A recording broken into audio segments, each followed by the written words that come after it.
Good evening. I was thinking people would say it back, but so this is great. What an incredible response for our third Trent Kawartha Land Trust lecture. Just a part of our growing partnership together. So thank you, everyone. I was told last time that I didn't say who I am, so I'm Mike Hendren, Executive Director of Kawartha Land Trust. Not the intent.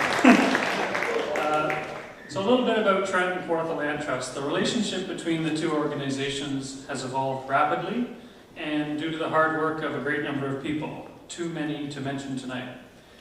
Among them are many current and emeritus faculty and alumni of Trent who, through their efforts, illustrate a commitment to community and which is a long-standing Trent tradition.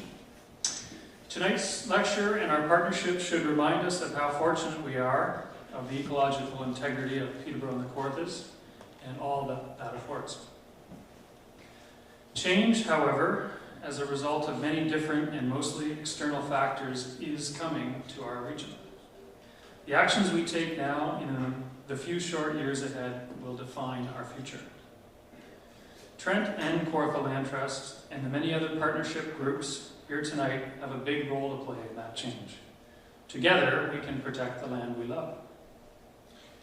The Kawartha Land Trust community is now characterized in numbers by over 700 donors, over 100 active volunteers, and over 25 partners. We have directly protected 11 sites comprising over 3,100 acres and assisted our partners in another 10 sites comprising another 2,000 acres. At the same time, we have a conservation division known as the Kawarthas Naturally Connected Collaborative, which has identified the priority landscapes and corridors to be protected across the region. This will be achieved through protecting more land, maybe even through land trusts, through private land stewardship, and through public policy. To learn more about Kawartha Land Trust tonight, please stick around and see one of our members of our team who are outfitted in with name tags. Now, I would like to acknowledge that we are meeting tonight on the traditional territory of the Anishinaabe people. To inspire and to welcome us is Elder Dorothy Taylor from Curve Lake First Nation, who is also a partner and a donor to Kawartha Land Trust. Dorothy Taylor is a traditional knowledge holder who is very active in the Sacred Water Circle.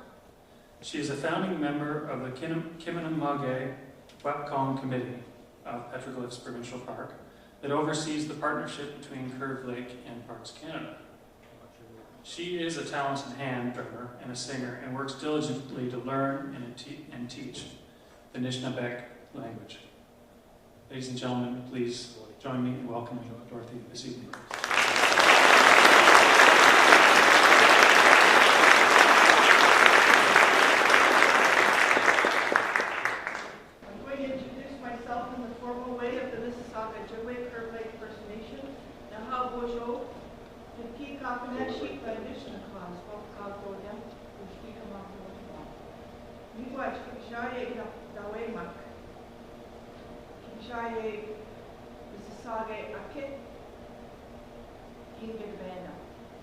So what I just said to you was my native name, my clan, the name of the Curve Lake in Ojibwe is Wishkigamon.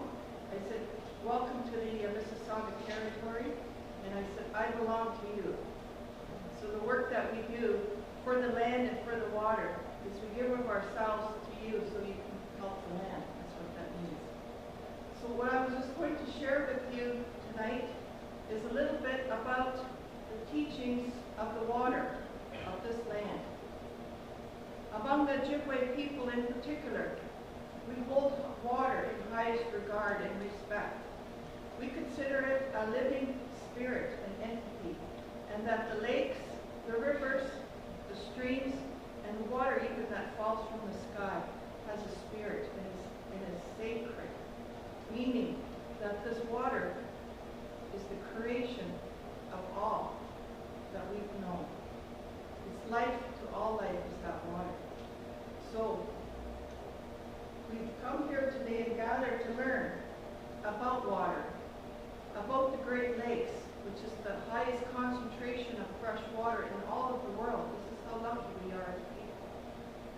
So it's up to us as individuals. The elders say to me, I've learned from the elders that say, what can we do to help that water? Because we know that it's in times of distress at this moment. So what can we do as a person? Because we all feel like very tiny and not able to do anything.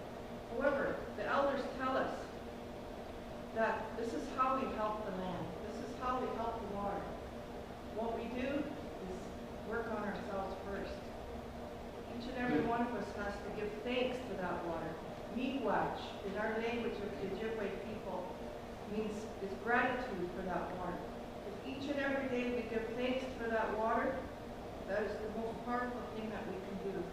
Because it'll change that relationship from that water from an H2O element to actually a relation to us. So each day I ask you to say miigwech to that water. This is the message of the Sacred Water Circle as well. Saying that we will heal that relationship between humanity and water. What I'm going to share with you now is a song called the Nibba Song. This is the song that was shared with us through the efforts and the work of a great lady whose name we called her grandmother Josephine Mandana. She really took seriously how important that water is. And she literally walked step by step in prayer in their traditional way around the perimeter of every Great Lake since she started in 2003 and has walked every Great Lake from her. And this is the song that she sang every time she stopped and made a special prayer for that water.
Tonight to introduce our wonderful speaker to you. I first met John Riley almost 5 years ago during his work with the Niagara Suburban Commission, where I personally witnessed his never-ending commitment to conservation and to protection of one of the Southern Ontario's most significant landform features.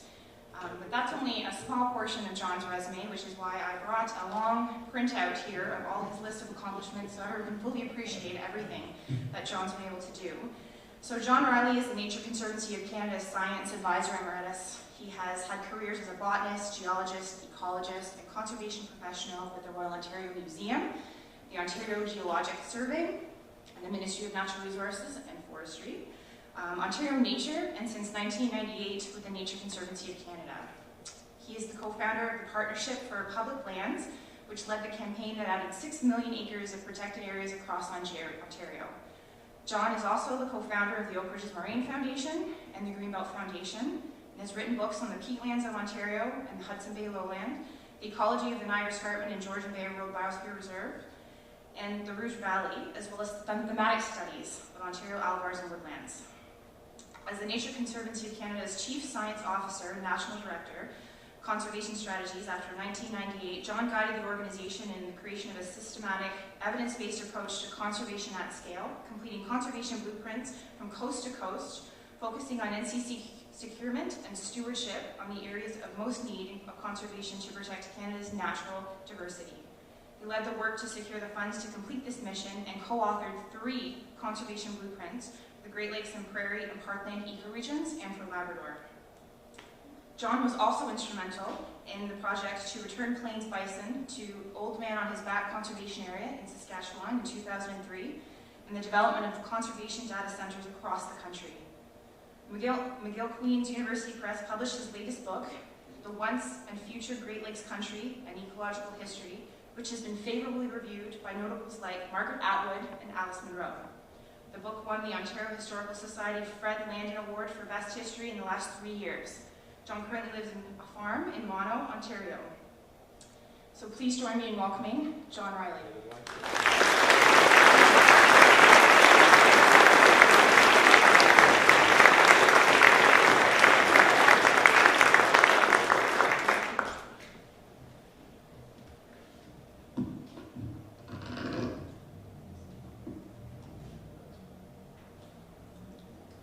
It's a real privilege to be here tonight, invited by the Kawartha Land Trust. I want to, right off the bat, congratulate the Kawartha Land Trust on the recent purchase of Boyd Island in Pigeon Lake.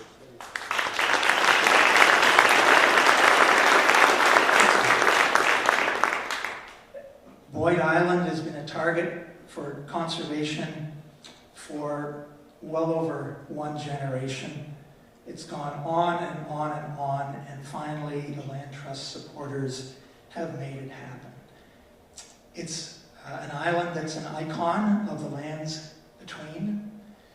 I remember speaking at Peter Alley's first meeting on the lands between, and I am thrilled that his idea now frames our idea about this place.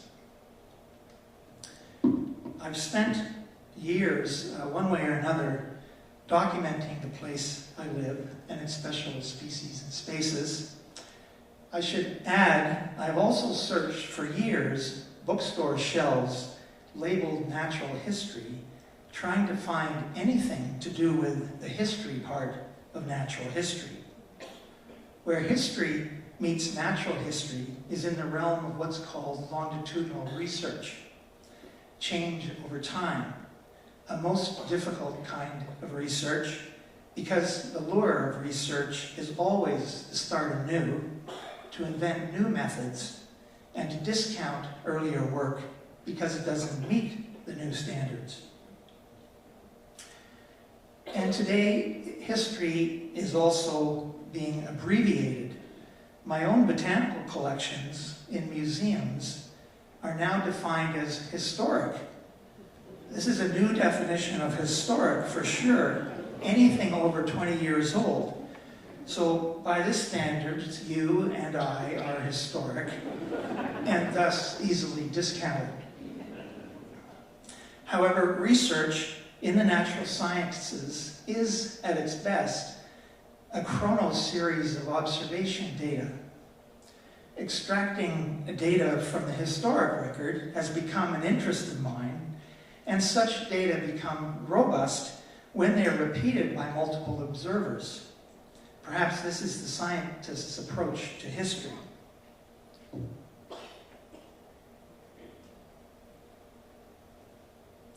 You'll have to remind me to forward the slides here. The ecologist Stan Rowe put it like this: history will end in ecology. And because of this, students of the natural sciences must eventually ask the simple questions: what was it like here before? A century ago? 400 years ago?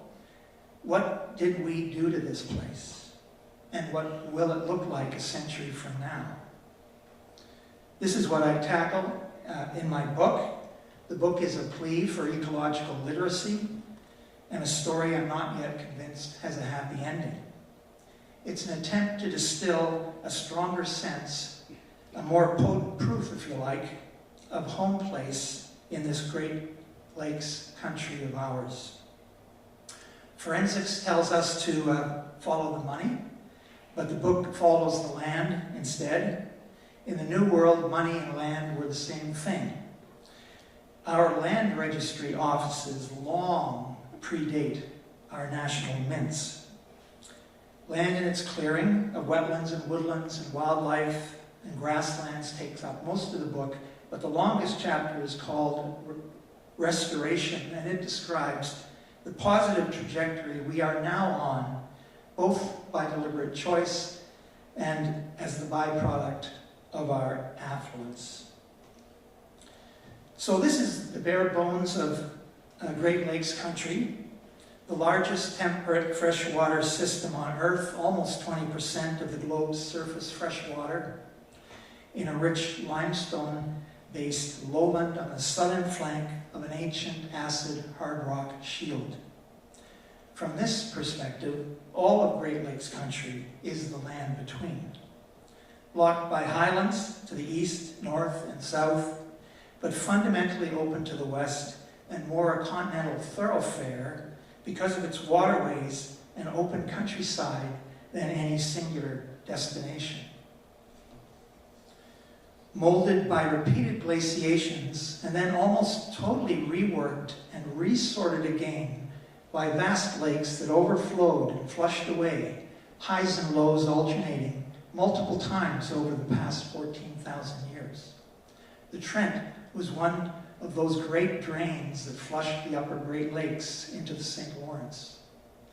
The reworked lands between high and low water levels are crosshatched here, and this is where almost all of us live, whether First Native Paleo-Indians or our newcomer selves, on old lake beds where some of the continent's best watered and most arable soils have been under sophisticated farming for 1,000 years. This was a place fully open to the farm, town, and mound cultures of the Midwest, commemorated in their special places with monuments such as Serpent Mounds overlooking Rice Lake. Newcomers continued to arrive, bringing corn, sunflower, and tobacco 1,000 years ago, and full-blown agriculture of corn, beans, and squash 500 years ago.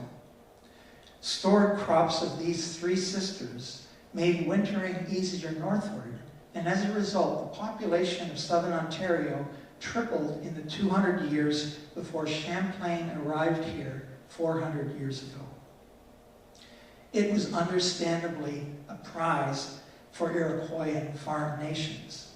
This is a map of nations 400 years ago, the Iroquoian-speaking nations in black, and the Algonquian-speaking nations, the Anishinaabe, in red. Natives were in full occupation of this place when they were so rudely interrupted. We are here in what was Huron country, Wendat, at Contact, which became Iroquois by conquest in 1650, and then Algonquian by reconquest locally at Rice Lake in 1696, and then British by purchase from Algonquians. These purchases are still evolving. The Treaty for Toronto and York Region was renegotiated again 2 years ago for the third time in 220 years for $165 million this time. And none of the money from those three treaties went to any of the descendants of the original Wendat at the time of contact or their first native conquerors.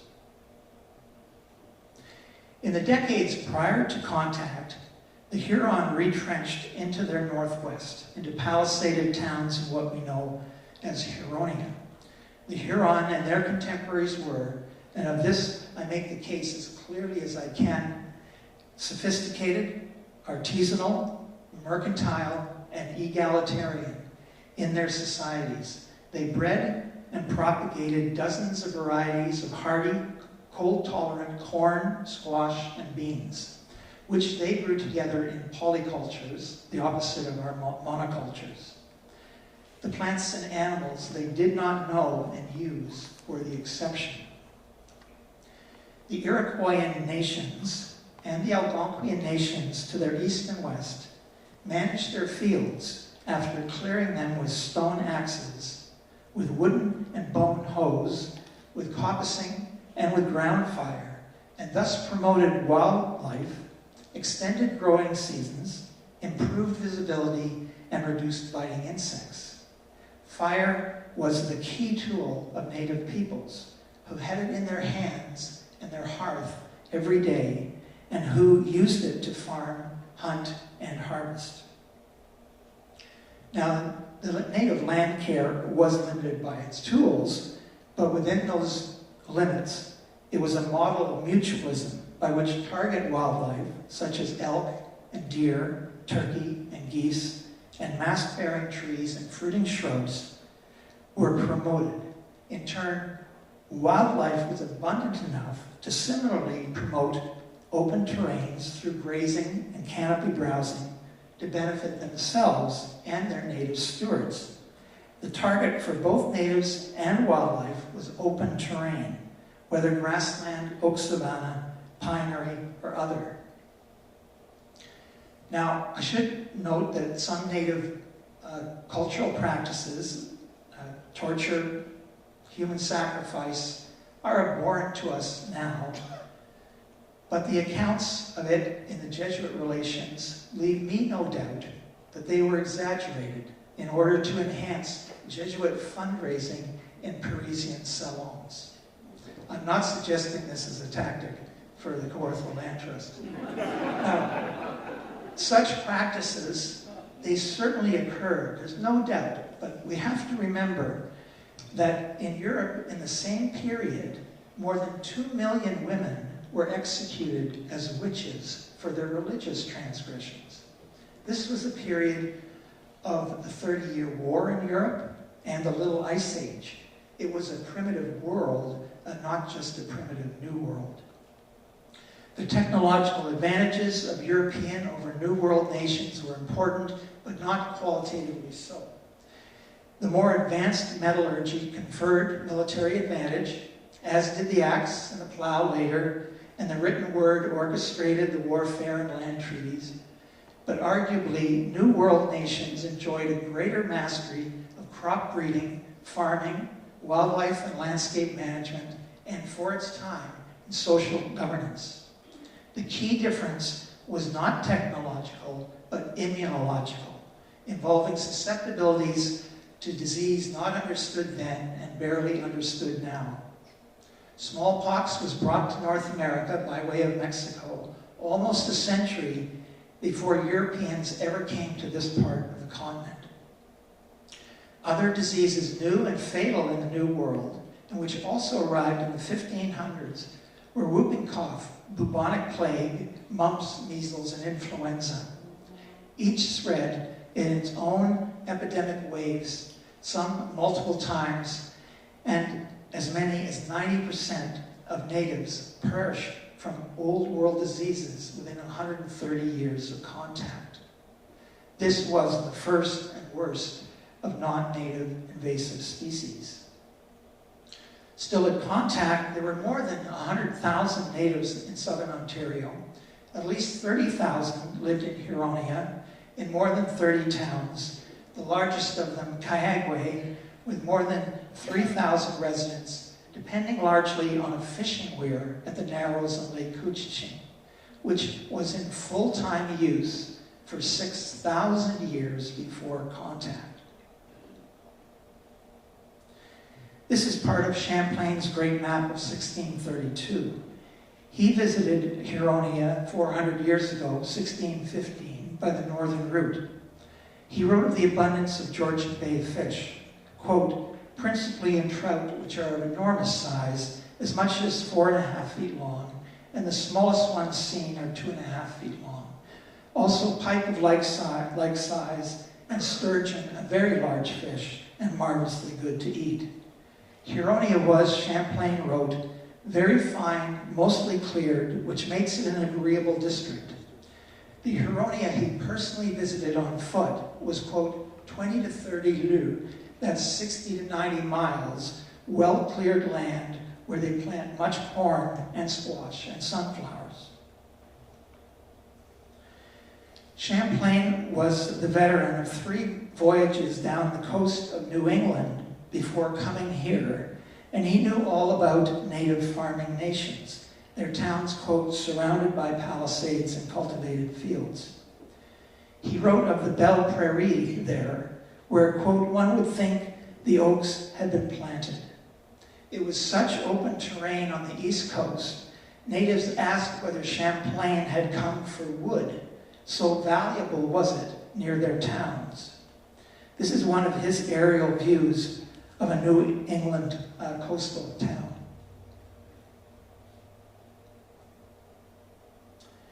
He spent 6 months in Huronia and the Kawarthas.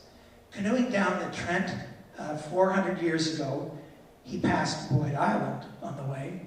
He wrote, quote, along the shore, one would think the trees had been planted for ornament. All this land in times past was inhabited by Huron, who have been compelled to abandon it out of their fear of their enemies. Grapes and nut trees grow in great quantity. The cleared portion of these lands is quite pleasant, he wrote. Champlain saw, quote, cranes as white as swans, no doubt the whooping crane, which he also hunted that winter in Huronia, and which we eventually took down to 15 individuals, all to decorate ladies' hats with feathers. Before that winter, in the Kawarthas, he chased down, quote, a certain bird peculiar with a beak like a parrot, yellow all over except for its red head and blue wings. This is the Carolina parakeet, North America's only parrot, now long extinct, also taken for its feathers. Champlain's route to Huronia was the same route by which disease arrived. Natives learned fast that it was the French who brought the disease, one epidemic in 1636, and then smallpox 3 years later. The first smallpox epidemic killed so many, quote, the living were too few to bury the dead. Then for 3 years, the Six Nation Iroquois south of Lake Ontario, armed with guns by the Dutch and English, attacked southern Ontario, burned its towns, and killed and abducted thousands. Historian Bruce Trigger estimates that only 500 of the 100,000 people in southern Ontario survived the twin onslaughts of disease and genocide in those years. The Iroquois prosecuted their war as far north as Lake Mistassini in Quebec and the Albany and Moose Rivers, and west to the Mississippi. So 1650 was the critical date after which native land care at scale ceased. Southern Ontario became a no man's land. It had been managed so well for so long, but the victors did not settle, and in the absence of native land care, a great wilding took place. What had been grassland or open oakland succeeded to woodland, woodland succeeded to forest. Some open systems survived, like these, the finest remaining oak grasslands in Great Lakes country on the Walpole Island First Nation. The small red dots on this 1995 map show where there remained faint traces of remnant grasslands hanging on. If we put on the same map some of the places where early observers wrote of vast expanses of native grassland, southern Ontario looks completely different. Now, I dwell on grasslands of the Great Lakes country because of the myth pushed on the bulk of newcomers when they arrived in the 1800s, 7 generations later, that they too must head for the bush and blunt their axes and concuss their brains, clearing the trees like everyone else had. This is how it was put to me in primary school. A squirrel could run through treetops all the way from Montreal to Windsor. Thomas Gibson, an Ontario deputy minister, was emphatic in his 1897 Handbook of Canada. There are no prairies in Ontario. Just 5 years ago, historian Cole Harris would repeat that southern Ontario was, quote, almost completely forested before settlement. Yet at the time of contact, at least a quarter of southern Ontario, more likely more than a third, was unforested in grassland, oak woodlands, sand barrens, albars. Now, this is not to say there were not great forests at the time of contact. This is a Bartlett print of a southern Ontario interior forest in 1842. John Langton was a Cambridge grad who in 1833, by choice, moved to 400 acres he took up on Sturgeon Lake, northwest of us here. It was, quote, all oak, maple, and basswood. He worked hard to clear it, and 45 years later, he would become John A. Macdonald's deputy finance minister. For 15 years, his neighbors on Sturgeon Lake were 6 settlers in total, 5 with university or college educations, and a 6th who was just rich. They had profit on their mind, quote, lots and concessions being the only subject of conversation here. Land and its getting and dealing was the basis of wealth.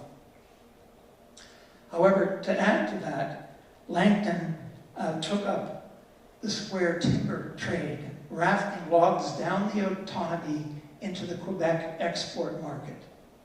In the same years, Robert Harrison, just east of here, was taking off the pine, quote, a pine little more than 3 feet in diameter, we cut into 11 12-foot saw logs, and the top log was still a foot in diameter. The biggest went from masts to the Royal Navy.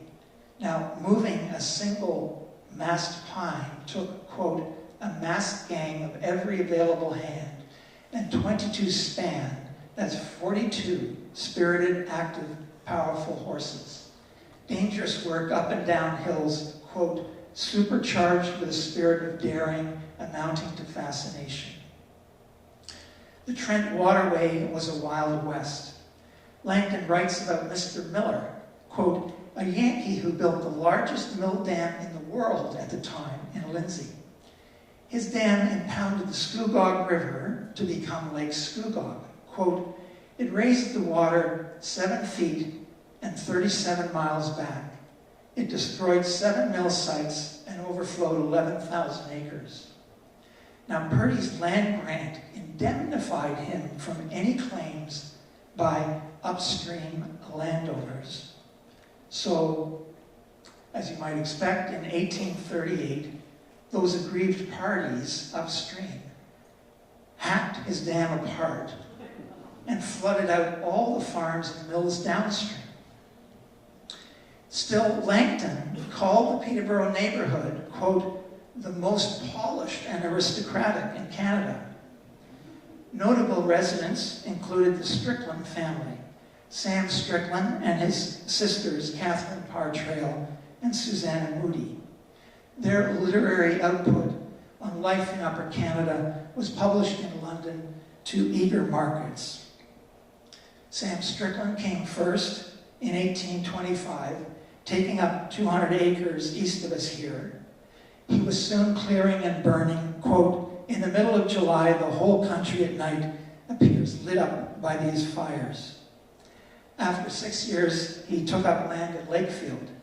Again, he cut and cleared and burnt the wood down to potash, potassium carbonate, and sold it, as all the settlers did, as a critical ingredient in military explosives for foreign wars. Now, open terrain did persist in some places. Peterborough itself was first called Scott's Plain and was, quote, an elevated plain and a beautiful natural park. Sam Strickland described how natives assembled here to receive their annual payments. Quote, several hundred acres of open plain, dotted here and there with clumps of oak and pine and cardinal flower, lobelia, lupin, and tiger lily. Champlain made no mention of pine along the Kawarthas, but they were spectacular by the time Catherine Parr Trail arrived in 1831. They had likely all grown since Champlain's time, coming in as they do on open ground.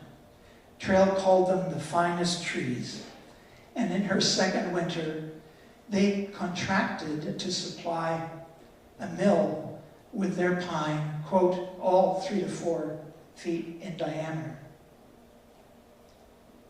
They were boomed down the Otonabee. She wrote, 5 or 6 such rafts passed down in a day.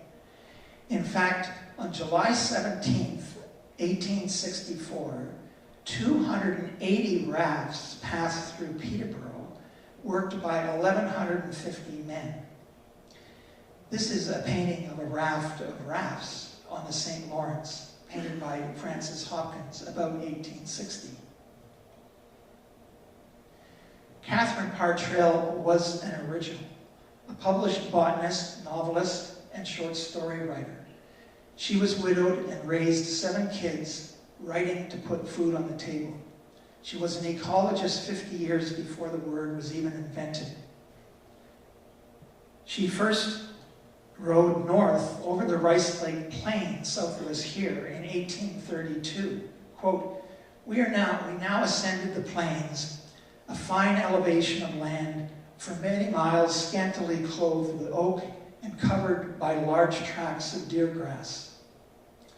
The same year, the farm surveyor Patrick Sheriff wrote, quote, the thinly clad oak seemed the external indications of extreme sterility, but further experience enables me to say the appearance of the plains is due to the herbage being annually burned. Now, in your mind's eye, if you can remove the Scots pine from this scene and burn it, as the Nature Conservancy of Canada did this year, you might begin to have a glimpse of what the place looked like. Native burning persisted on the Rice Lake Plain longer than elsewhere. And again today, the Alderville First Nation is working to restore its black oak savanna and grassland.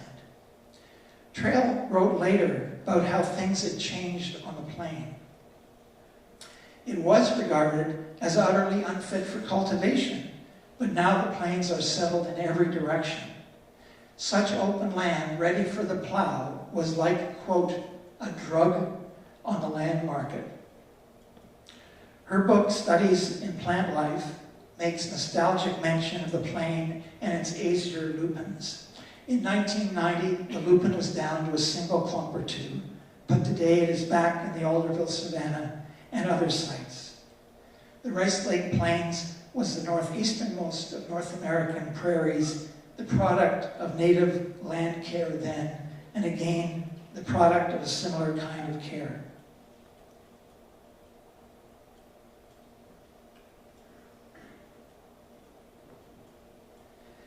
However, by 1910, the grasslands that were left were not the native grasslands, but brand new grasslands of newly combined European species, which made for the kind of tougher turf needed by our newcomer livestock.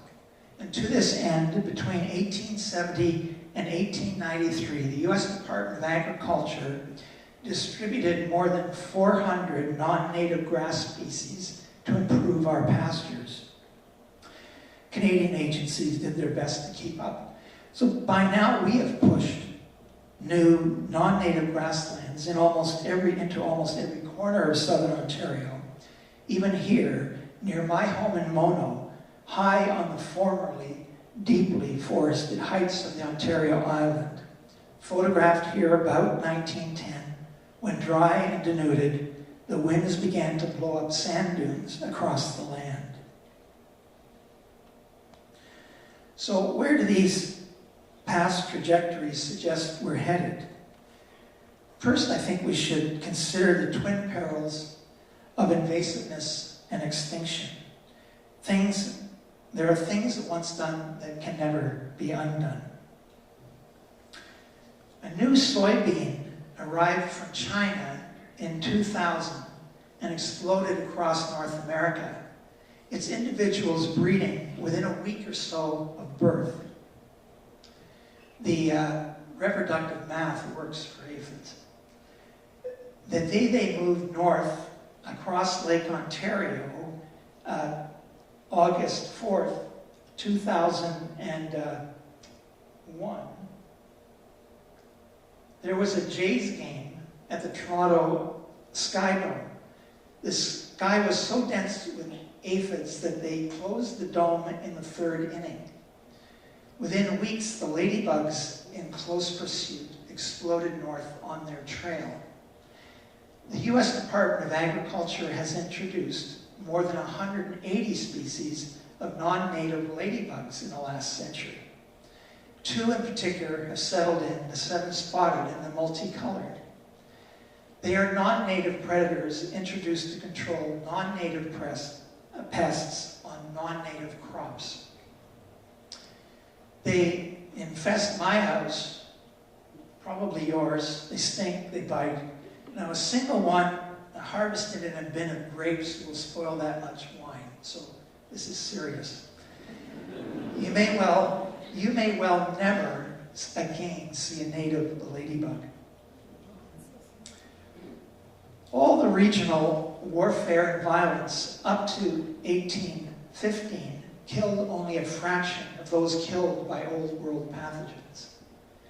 Today, ships and planes, containers and pallets, and even our own bodies are hard at work sharing our pathogens worldwide.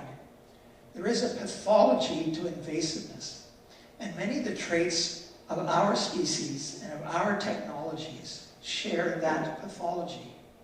Newcomers to the New World behaved predictably, and the New World reacted just as predictably with a lack of response or any defense, and then with painful accommodation.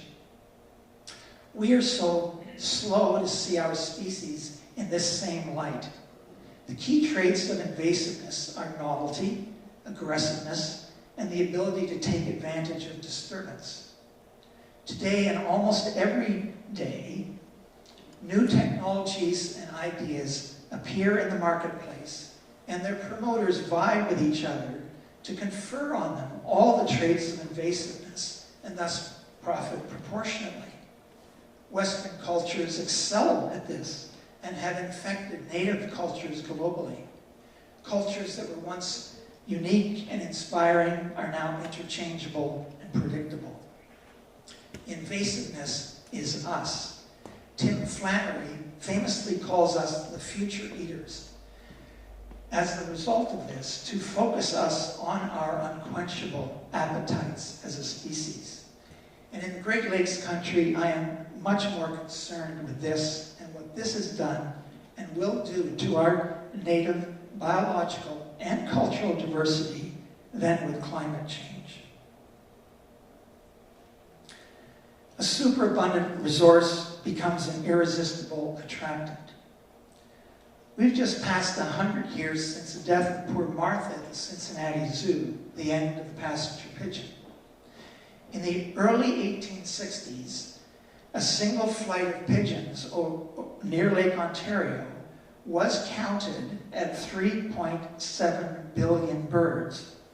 So what is the water weight, the weight of water of that single flight of passenger pigeons? It works out at 590 billion grams of water. That's equivalent to the water weight of 10 million people. So imagine everyone in southern Ontario descending on us tonight, looking for food. They were the bison of eastern North America. They ingested entire seasons of acorns, beechnuts, chestnuts, cherries, grapes, strawberries, currants, wild rice, blackberries. Where they landed, their weight broke tree limbs and opened up canopies.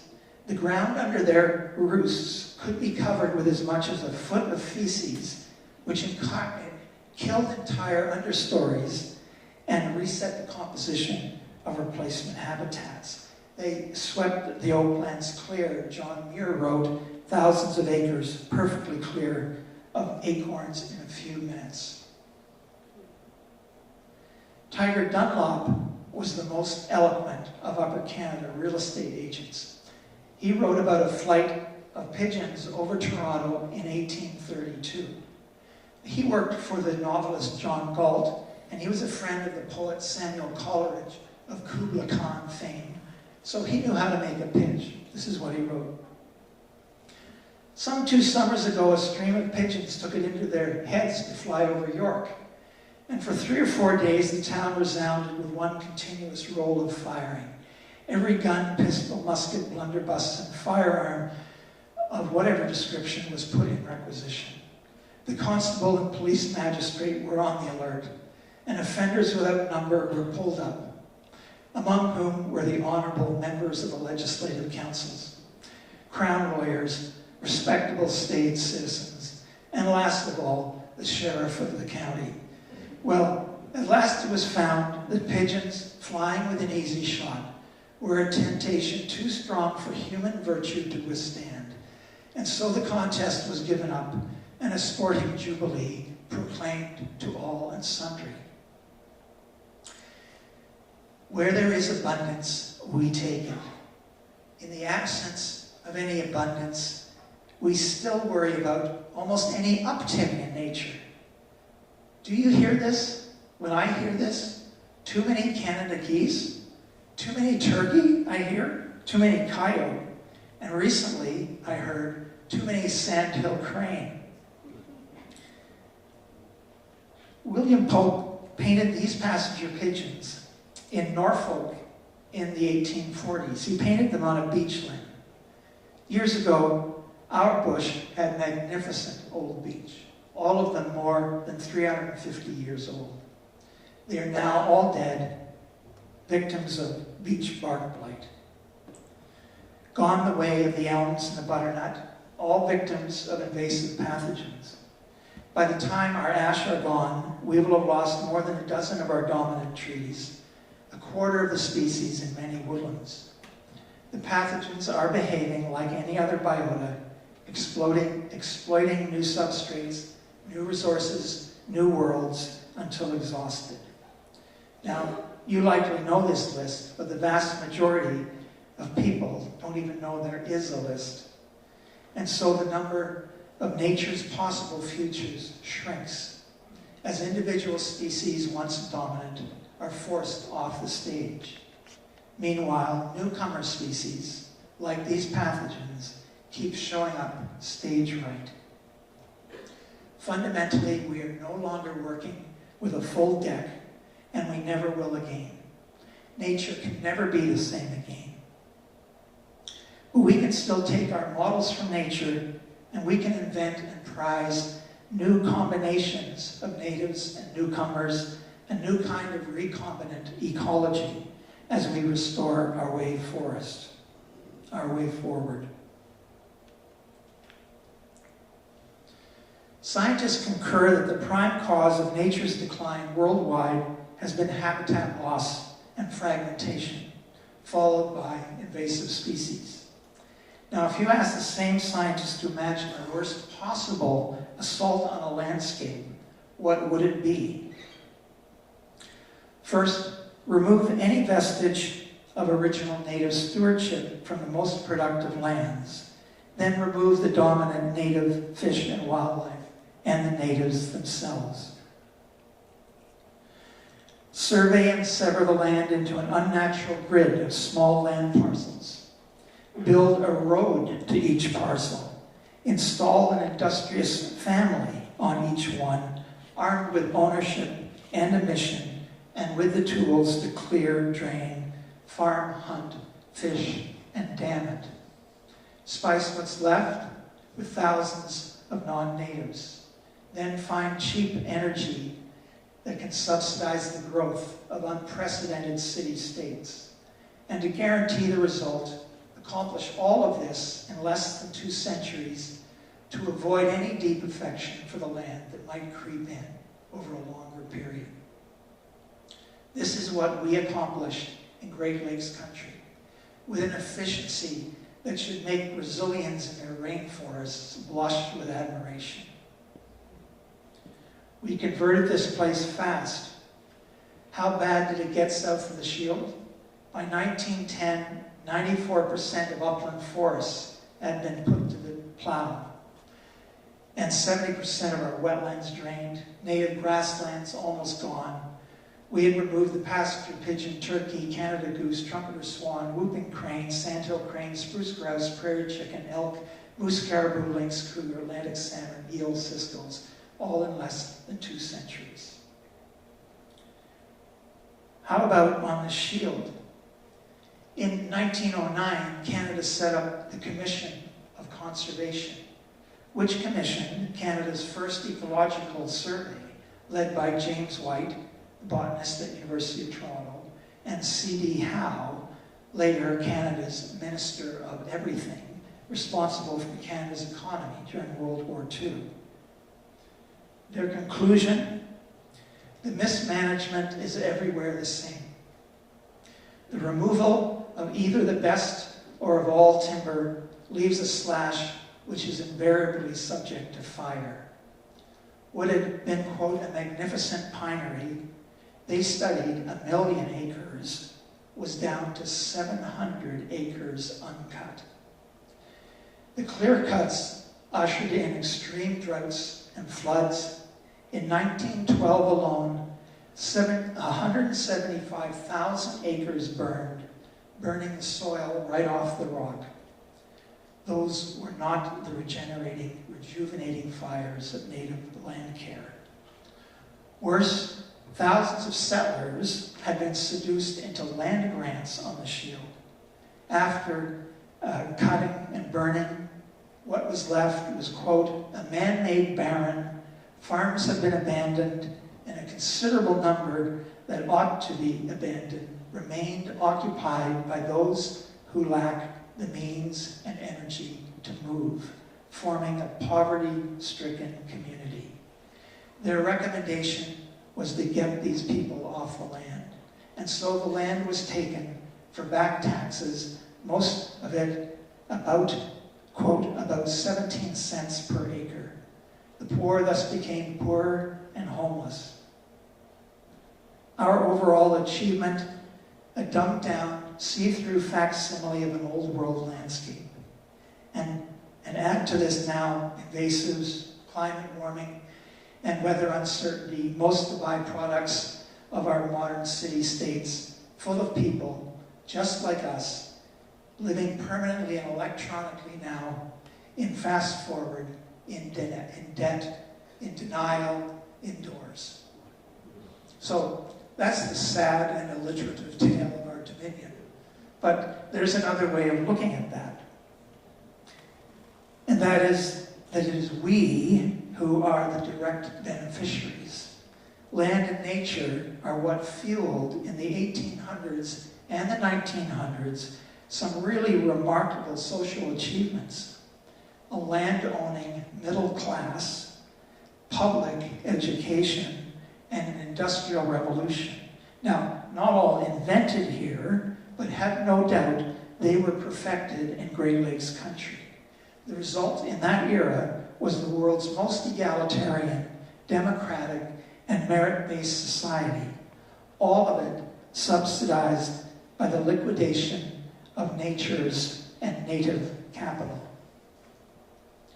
The Great Lakes Basin is home now to 45 million people, an annual economy of $1 trillion. Its biggest city-state by far is Torbuff-Chester. Do you know this word? Torbuff-Chester is what it's now called after Toronto, Buffalo, Rochester. That galaxy glowing at the west end of Lake Ontario, approaching 20 million. Great Lakes country has the world's highest rates of newcomer arrivals, interrupted just now by the exodus from the Middle East into Europe. The Toronto area alone will be welcoming another 3.5 million in the next 20 years. Already approved are 150 new high-rise towers downtown and the 250,000 acres of new suburbs, all the lands north to its green belt. If Torbuff Chester grows this fast for 50 years, it will be in and of itself 40 million. As a biologist, I can't resist adding that if you take a population of humans and you increase it by 1% a year for a century, you triple the population, which is what we will be doing in Canada. There's never been any discussion of carrying capacity, limits to growth, and the strongest sectors of our economy remain urban development and the age-old traffic and speculation in land. All of it still driven by newcomers seeking refuge in a new world. Things were on a predictable path to impoverishment here by 1900, when, quite fortunately, a brand new, clean, and shippable energy source was tapped for the very first time commercially in the Lake Erie Basin. Oil and gas were the clean, green energy sources that relieved the disastrous impacts of our heavy use of wood and coal, thus letting nature recover in the last century. This is beyond mere irony. So, what was the scale of the last century of rewilding? Since 1910, at the bottom right of this graph, there has been an expansion of tree cover around the lower Great Lakes. More than 15% of the land base gone native again, or deliberately restored. Today there is more forest cover, cleaner water, more recovered species, and a better quality of life, even as the human footprint deepens. There may be little left of the original place, but there are new ambitions afoot. Who could imagine even 20 years ago that I could be writing my book one winter day when the 30-odd turkey outside my window would be struck twice by a golden eagle. The same winter, a cougar was seen hauling a deer carcass just 2 lines over. Now, the list is long. Westerners like bobolink fall in love with our new designer grasslands, and the species we have helped, like turkey, Canada goose, sandhill crane, trumpeter swan, whooping crane, native fish now being restocked, Atlantic salmon, eel, sturgeon. For the first time, laws to protect fish and wildlife and endangered species, they now have existential rights. We have protected areas, even if less than 5% of the Great Lakes lowlands, but we offer property tax rebates on another 5% to private owners of pedigreed conservation lands. What became of C.D. Howe's report on the Trent Waterway? It and other so-called wastelands were identified, the eastern Oak Ridges among them. The county's Reforestation Act was passed. Provincial tree nurseries began. Tree planting was an annual right for almost a century. More than 2 billion trees planted in Ontario, thousands of acres of native grasslands and wetlands created. Volunteers, naturalists, anglers, hunters, and the public at large now know what it means to bring nature back in their neighborhoods. Many First Nations are leading the way in conserving rare species and as advocates. Business leaders are showing more corporate environmental responsibility than ever before. We have done big pictures and blueprints, and we know the third of Ontario left in natural cover and its very best natural areas, and how to connect them. Simply put, to take care of what's left and build on it. We have Greenbelt Oak Ridge's Niagara Escarpment conservation plans and municipal official plans are now required to include natural areas and natural heritage systems and protect them. However, the environment, natural resources, conservation are now mere rounding errors, less than 1%, in the expenditures of both provincial and federal agencies. You can check this out online. It's now about 0.7% of provincial spending, declining each year. And so the work shifts elsewhere. We listen to voices such as Peter Alley's persistent advocacy of the lands between, and we learn new ways to think about our home place. We have foundations, land trusts, conservancies, friends of groups. Tens of thousands of individuals and families are caring for private lands with the express purpose of conserving them. Families like the Boyds took care of their lands for multiple generations, the Boyds since 1883, allowing us now to take on challenges like Boyd Island to add to the acres already conserved by the Kawartha Land Trust. What I speak to is our first flat-out onslaught and our first steps towards a more mature occupation of this place. We think the pace of change is greater now than ever before, but this place has gone through much more transformative change in the past. Great Lakes country was totally different in 1800 from what it was in 1600, and then totally changed again by 1910. It will be different again in 2100. I have shared some highly negative and some decidedly positive trajectories of change, all of them occurring simultaneously on the landscape. That's how nature works. It's a frog-eat-frog world out there. Great Lakes country is a blessed part of the world. We are about 2/3 of 1% of humanity and are responsible for almost 20% of the globe's surface fresh water. This is prime real estate, have no doubt. The challenge goes way beyond biology and ecology.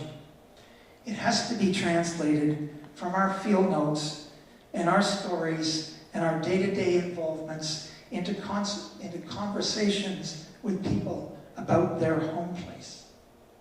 I consider myself a native of this place, and I want those who still behave like newcomers to become part of this place and help restore it.